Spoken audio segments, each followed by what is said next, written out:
Chorsu ovqat bozorini ko'pchilik sanitariyaga to'g'ri kelmaydi deyshadi. Bugun hammasini ochiq oydin ko'rsatamiz. Ketdi. Internetdagi eng mashhur xonim chopalardan. Necha pul xoningiz? 8 mingdan oldim. Ikkita hisob bering. Necha yildan beri ishlaysiz yana bozorda? Voy, man 8 mingdan beri. Farida pana o'sha mashhur xonimlar. Bu xonimni Toshkentga kelgan har bitta turist manimcha yeb ko'rgan. Avropa yaxshimisiz? Men to'g'risi birinchi marta ko'rishim. Ko'chada ayol kishi damlagan osh. Men hali yeb ko'rmaganman. Birinchi marta bo'ladi menga. Mirzo yigitga osh bo'lsa, 40 mingga 35 ming ekan. Adam shunaqa qiladi, pomidor bodringlarni qo'lda to'g'risinchi deyiladi adam. u mehr bo'ladi. Chorsuga kelganda imенно shu xasdan yeb ko'ring deb aytdilar. Yarimta hisob berasiz. Nechi pul? 40 ming so'm. Jaydarimi go'shtlari? Jaydari, mesli go'sht 20 ming so'm.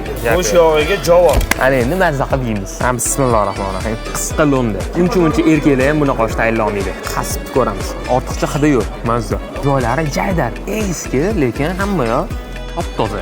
Eng qizig'i, imенно shu ovqat bozoridan bir marta ham отравление chiqmagan. Так что bemalol xotirjam kelib ovqatlansanglar bo'ladi. Shuncha ovqat yeb o'rgandan keyin bularni hazm qilish uchun bizga no suvlari yordam beradi. Bu suv menga eng yoqqan tarafi, bu yutimi juda ham yengil, ichganda qanaqadir dog'ri maza kelmaydi. O'zi ham 1795 metr chuqurlikdan chiqadigan suv ekan. Hammanglar tavsiya qilaman, sizlar ham ichib ko'ringlar. Oshqozonam ana challariga borgan ayolni Bankani olib borib olib, bankani siyirgandek.